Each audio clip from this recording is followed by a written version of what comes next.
বরগুনা জেলার প্রায় ১২ লাখ মানুষের চিকিৎসা সেবার একমাত্র ভরসা স্থল বরগুনা জেনারেল হাসপাতাল।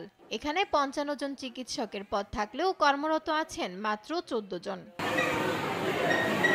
রোগীদের অভিযোগ, হাসপাতালে চিকিৎসকের শরণাপন্ন হতে হলে অপেক্ষা করতে হয় ঘন্টার পর ঘন্টা।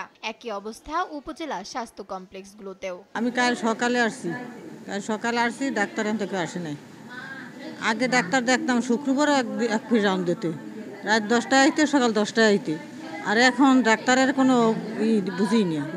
মেয়ে আমার 2 দিন, আমি আইছি মঙ্গলবার 10টায়, একটা সময় মহিলা পাই গেছে, দেখকে কোনো রকম বাইরে গেছে। আর এখন তো কোনো ডাক্তার পাইতেছি না।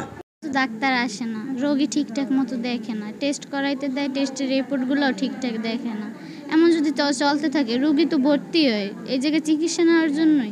4 দিন হয়েছে ভর্তি হওয়ার পরে হেরা দেশে 4-5টা টেস্ট দিয়েছে। টেস্ট করে আমি করাই আনার পরে আমি বাইরে বাসায় গেছি, কইছি দুপুরে ডাক্তার আইলে দেখাই। হেরা বলে ডাক্তার আইছে মন তো হেরা দেখে না কাগজ, হেরা ফালাই দিয়ে আর ঠিক আছে। আমরা আসছি বরগুনা সদর হাসপাতালে চিকিৎসার জন্য। প্রায় 2 থেকে 2.5 ঘন্টা হয়ে গেছে। এখন পর্যন্ত আমরা এখানে কোনো চিকিৎসা ডাক্তারের সাথে পরামর্শ করতে পারিনি, ডাক্তার দেখাইতে পারিনি। সদর, আমতলী, তালতলী, পাথরঘাটা, বেতাগী ও বামনা উপজেলায়ও চিকিৎসকের সংকট রয়েছে। এতে করে সেবা দিতে হিমশিম খাচ্ছেন চিকিৎসকরা। সারা দেশের মতো আমাদের এই প্রান্তিক বরগুনা জেলাতে অনেক সংকট রয়েছে এবং এই সংকটটা আসলে সীমাহীন। যদি তুলনা করি অন্য জেলার চেয়েও খারাপ অবস্থা। এবং যেহেতু এখানে একটি জেলা হাসপাতাল রয়েছে এবং আয়ুষ সজ্জা হাসপাতাল, সেক্ষেত্রে আমাদের এই উপজেলাতে যেহেতু ডাক্তারের সংকট, অনেক সময় বিভিন্ন উপজেলা থেকে সংযুক্তি দিয়ে কাজ করে হাসপাতালে।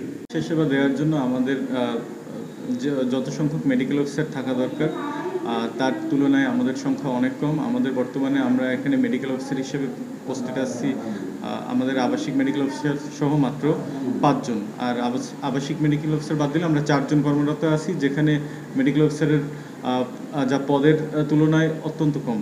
চিকিৎসক সংকট নিরসনে আশ্বাস দিয়েছেন সংশ্লিষ্টরা। আমরা আমাদের ঊর্ধ্বতন কর্তৃপক্ষ বরাবর আমরা চিঠি দিয়েছি, আমাদেরকে আশ্বস্ত করেছেন যে যথাশীঘ্র সম্ভব আমাদের এই চিকিৎসক পদায়ন তারা দিবেন। আমি আশা করি যে শীঘ্র এই সমস্যাটা সমাধান হবে। আমাদের এখান থেকে বেশ কয়েকবারই পত্র আদান প্রদান করা হয়েছে এবং সর্বশেষ আমরা এখনও এই সমস্ত তথ্য কালেকশন করে যে আমাদের যে সংকটটা আছে, যে পদের বিপরীতে যে সংখ্যক লোক থাকার কথা তার অনেক কম আছে এবং যে পদে নাই এগুলো সুনির্দিষ্টভাবে উল্লেখ করে মন্ত্রণালয়ে যোগাযোগ করছি। বরগুনার সরকারি স্বাস্থ্যকেন্দ্রগুলোতে গড়ে প্রতিদিন প্রায় 3000 রোগী চিকিৎসা নিতে আসেন। জেলার স্বাস্থ্যকেন্দ্রগুলোর 480 শয্যার বিপরীতে গড়ে প্রতিদিন রোগী ভর্তি হন প্রায় 700। নিউজ ডেস্ক, দেশ টিভি।